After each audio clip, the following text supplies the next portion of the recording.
যেহেতু আমার এই মামুনি আছে, ভালো লাগলে অবশ্যই লাইক কমেন্ট শেয়ার করবে। আসলে অনেকদিন থেকে শেয়ার করব বলে প্রোপোলিস আর নায়াসিনামাইড এটা অফ ক্যামেরা অ্যাপ্লাই করে আসতেছি, কারণ কোনো কিছু ইউজ করতে বুঝে শুনে ইউজ করবেন। রকমের অ্যাসিড এইচে বিএচে ইউজ করা যায় ডিউরিং প্রেগনেন্সি। হ্যালো, আসসালামু আলাইকুম। তো আজকে আমি আমার মর্নিং স্কিন কেয়ার রুটিনটা শেয়ার করব। আসলে অনেকদিন থেকে শেয়ার করব বলে হচ্ছে না, যেমন শেয়ার করতে অলরেডি যে প্রোডাক্ট আমি ইউজ করবো সেটাও একদম শেষের দিকে। আসলে ব্যস্ততার কারণে ভাবে স্কিন কেয়ারও করা হয় না। তো এটা আমি কেন শেয়ার করছি, কারণ আমার যে অবস্থা হয়েছিল স্কিনের খুবই খারাপ ডিউরিং প্রেগনেন্সি, আফটার প্রেগনেন্সি। তো আমার মতো যারা আছে তাদের যেন হেল্প হয়, সেজন্যই আমি আমার স্কিন কেয়ারটা শেয়ার করছি। সকালেরটা রাত্রেরটাও শেয়ার করব। তো সকালে আমি প্রথমে নর্মালি মুখ ধুই, আমি কোনো ফেস ওয়াশ ইউজ করি না। তো এরপর ফার্স্টে আমি আইএম ফ্রমেরই টোনারটা ইউজ করি, রাইস টোনার। তো আইএম ফ্রমের যে টোনারটা, এই টোনারটা অল স্কিন টাইপের জন্য অ্যাপ্রোপ্রিয়েট হলেও বেশি প্রেফারেবল হচ্ছে ড্রাই আর সেন্সিটিভ স্কিনের জন্য। এই টোনারটা স্কিনকে তো ডিপলি ময়শ্চারাইজড করবেই, এছাড়াও স্কিনের সফটনেস আর ফার্মনেস বাড়িয়ে দিবে। এটা স্কিনে একটা প্রোটেক্টিভ ব্যারিয়ার ক্রিয়েট করবে, আর যদি স্কিন এমন হয়ে থাকে যে ময়শ্চার লুজ করে, তো সেটাকেও প্রিভেন্ট করবে। এটা টায়ার্ড আর ডাল স্কিনের ব্রাইটনেস বাড়াবে, আর অন্যান্য প্রোডাক্ট যদি আমি স্কিনে ইউজ করি তাহলে এটার ইফেক্টিভনেসটাও, মানে অন্যান্য প্রোডাক্টের ইফেক্টিভনেসটাও এটা বাড়িয়ে দিবে। প্রোডাক্ট ইউজ করার আগে অবশ্যই ভালো মতো ঝাঁকিয়ে নিতে হবে। ভালো মতো শেক করে নিই। আমি কোনো কটন প্যাডটা ইউজ করি না, জাস্ট এভাবে হাতের মধ্যে নিয়ে তারপরে এভাবে জাস্ট প্যাড করে লাগাই দিই।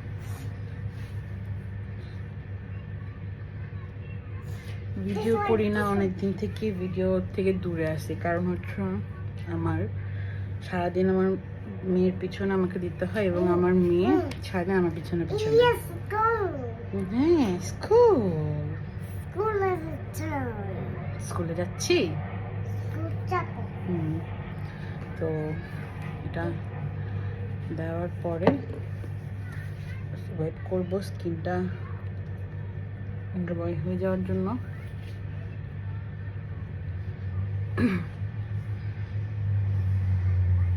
আমি স্কিন কেয়ার শুরু করেছি 1-1.5 বছরের মধ্যে হবে, প্রপার স্কিন কেয়ার। এর আগে কখনো হয়নি। ডিউরিং প্রেগনেন্সি শুধু আমি হাইলোরনিক অ্যাসিড, সানস্ক্রিন আর হচ্ছে ক্রিম ইউজ করতাম, সেটা সম্ভবত সেরাবে, আমার মনে নেই।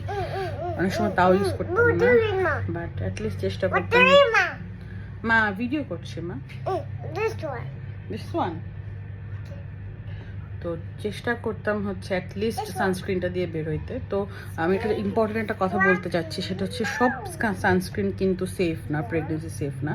তো আমার যেটা সবচেয়ে পছন্দ সেটা হচ্ছে কালার সায়েন্সের যে টিন্টেড সানস্ক্রিনটা আছে, blue colour, golden colour, silver কালারের টপ সম্ভবত। তো ওইটা রিসেন্টলি অনেক বেশি ভাইরাল হয়েছে, বাট সত্যি কথা বলতে আমি এটা 3 বছর আগে থেকেই ব্যবহার করি, বাট করতাম তখন প্রেগনেন্সির সময়, পরেও করেছি। বাট সত্যি কথা বলতে এটা এত এক্সপেন্সিভ, স্পেশালি ইউরোপে। ইউএসএ তো এটা এক্সপেন্সিভ, বাট ইউরোপে সবচেয়ে বেশি এক্সপেন্সিভ। যেমন ডাবল প্রাইসে কিনতে হয়। যদি ইউএসএ $25 হয়, ইউরোপে সেটা $50 মতো পড়ে। এখন তো আরও বেড়ে গেছে হওয়ার পরে, ভাইরাল হওয়ার পর। তো এখন আর আমি এটা কিনি না, এখন আমি এটাই ইউজ করি সানস্ক্রিন। এটা হচ্ছে আমার স্কিন যেহেতু এখানে ড্রাই, তাই আমি এটাই ইউজ করি। এটা আমার 3 নাম্বার টিউব। এটার আনবক্সিং ভিডিওটা আমি করেছি, বাট সত্যি কথা বলতে রিভিউ ভিডিওটাও করেছিলাম, বাট ওইটা আপলোড হয় নাই, আপলোড দিই নেই, সময় কারণ দিতে পারি নাই। তো যাদের ড্রাই স্কিন তাদের জন্য এটা খুবই ভালো, বাট যাদের অয়েলি স্কিন তারা একদমই নো। আচ্ছা, ওইটা দেওয়ার পরে আমি এবার এই সিরামটা দিব। এটা হচ্ছে বিউটি অফ জোসনের গ্লো সিরাম, প্রোপোলিস আর নায়াসিনামাইড। এটা আমি রাত্রে ইউজ করি, এটা আমি সকালে ইউজ করি। এটাও একদম শেষের দিকে। নায়াসিনামাইড রাত্রের থেকে দিনে ব্যবহার করলে এটার উপকারিতা বেশি পাওয়া যায়। বিউটি অফ জোসনের এই নায়াসিনামাইডটা প্রোডাক্টটা স্কিনকে ময়শ্চারাইজ তো করবে, এই সাথে সাথে ড্রাই আউট হওয়া থেকেও রক্ষা করবে, করবে রিজেনারেট। আর এটা অ্যাপ্লাই করার সাথে সাথে একটা ভিজিবলি রেডিয়েন্টও স্কিনে দেখা যাবে। স্কিনে যদি অতিরিক্ত সেবাম সিক্রেশন হয় তাহলে সেটা এটা রেগুলেট করবে আর হচ্ছে মেনটেন করবে অপটিমাল স্কিন ব্যালেন্স। আর ক্লগড পোর থাকলে এটা সেটাকেও ক্লিন করবে।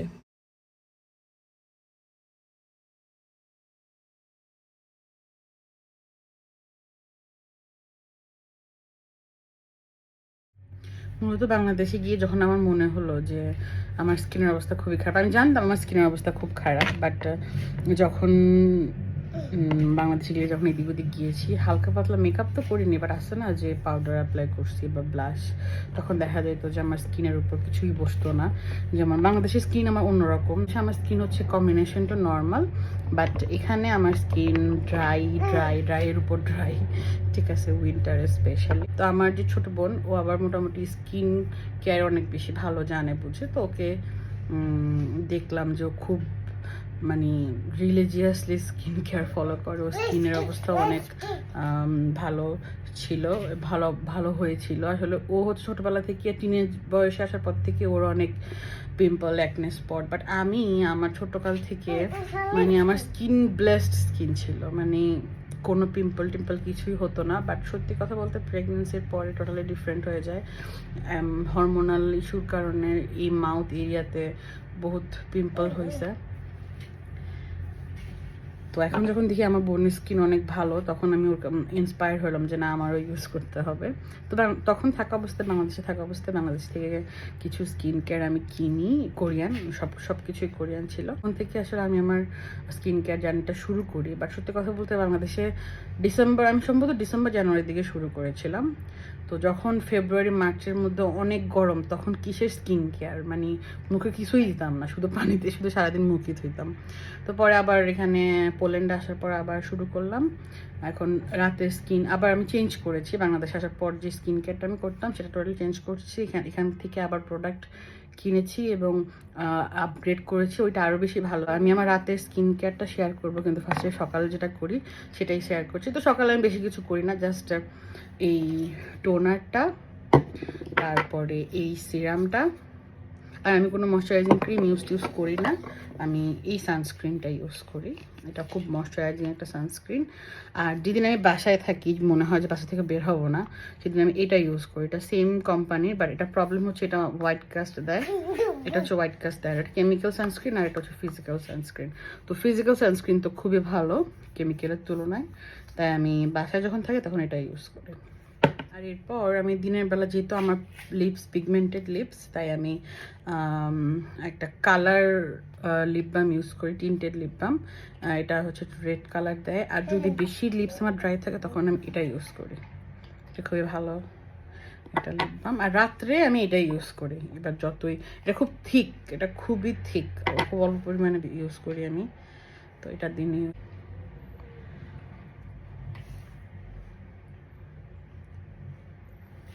মেয়ে থ্যাঙ্কস বলতেছে আর বসে বসে এগুলো খুলতেছে। ঠিক হোক,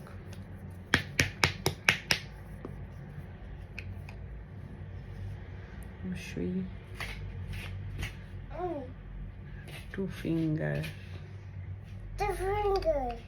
জি মা, তুমি এটা নাও, এটা নাও, এটা নাও। তো আমি এটা অফ ক্যামেরা অ্যাপ্লাই করে আসতেছি, কারণ হিজাব পরে ক্যামেরা অ্যাপ্লাই করা খুব মেসি। সানস্ক্রিন যেটাই ব্যবহার করুন না কেন 2 থেকে 3 ঘন্টা পর পর এটাকে রিঅ্যাপ্লাই করতে হবে এবং দিন শেষে এটাকে ভালো মতো ডাবল ক্লিনজিং করে উঠাতেও হবে। আর এই সানস্ক্রিনটা স্পেশালি ড্রাই স্কিনের জন্য। আমার মর্নিং স্কিন কেয়ার জাস্ট 3টা প্রোডাক্ট, যেটা আমি প্রেগনেন্ট আপনাদের বলতে চাই সেটা হচ্ছে, প্লিজ যা তা প্রেগনেন্সির সময় যা তা ইউজ করে না প্লিজ, কারণ যে কেমিক্যাল, সব কিছু তো কেমিক্যাল দিয়ে তৈরি, ভালো খারাপ। কেমিক্যালগুলো আপনার বডির মাধ্যমে আপনার ফিটাস পর্যন্ত পৌঁছাবে, সুতরাং যা তা ইউজ করেন না প্লিজ। আর যত সম্ভব মেকআপ থেকে দূরে থাকাটাই ভালো। হ্যাঁ, আমি মেকআপ যে করি নাই তা না, আমি মেকআপ করছি, বাট 1বার বা 2বার, তাও সম্ভবত আধা ঘন্টা 1 ঘন্টার জন্য। বাট সানস্ক্রিন মাস্ট, এমন কোনো সানস্ক্রিন ইউজ করবেন যেটা প্রেগনেন্সি সেফ। আর এখন যেহেতু ইন্টারনেটের যুগ, এখন যেহেতু সবার হাতেই মোবাইল আছে, তো সুতরাং নেটে ঘাটাঘাটি করলে বা এগুলো নিয়ে ইউটিউবে অনেক ভিডিও আছে যেগুলো হচ্ছে প্রেগনেন্সি সেফ সানস্ক্রিন। আর কিছু ইউজ করেন না কারণ অ্যাটলিস্ট একটা হাইড্রেটিং ক্রিম আর সানস্ক্রিন এনাফ, আর কিছু না। যেমন আমি আমার ডিউরিং প্রেগনেন্সি শুধু হ্যালুরনিক অ্যাসিড, একটা সেরাভের একটা ময়শ্চারাইজিং ক্রিম আর সানস্ক্রিন ইউজ করতাম কালার সায়েন্সের। বাট বাচ্চা হওয়ার পরে কিছুই ইউজ করার সময় তো ছিলই না, উল্টা কি বলবো, মানে এমনও হয়তো যে হয়তো বা মুখও ঠিক মতো ধুইতাম না।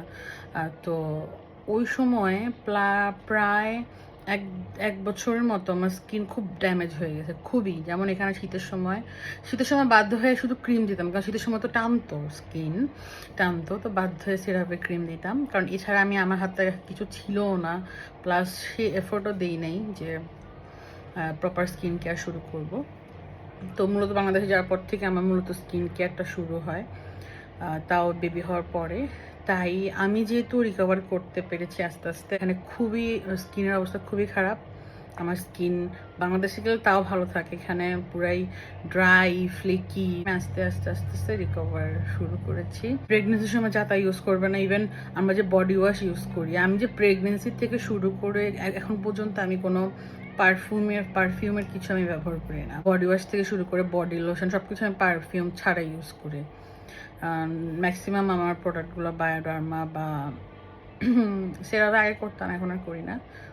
আমার যে কথাটা সেটা হচ্ছে কোনো কিছু ইউজ করতে বুঝে শুনে ইউজ করবেন। যেমন প্রেগনেন্সির সময় রিটেনল ইউজ করা যায় না, কোনো রকমের অ্যাসিড বিএচএ ইউজ করা যায় না।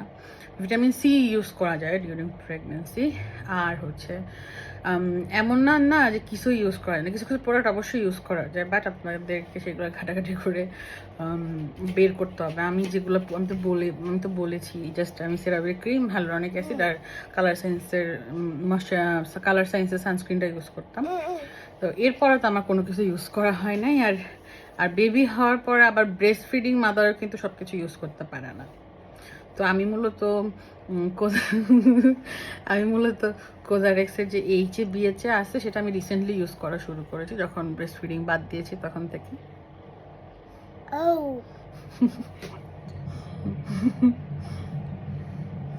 আর অনেকগুলো ভিডিও আমার জমে আছে, তো ট্রাই করব, জানি না পারে কিনা, যেহেতু আমার এই মামুনি আছে। তো হোপফুলি আজকের ভিডিওটা ভালো লেগেছে।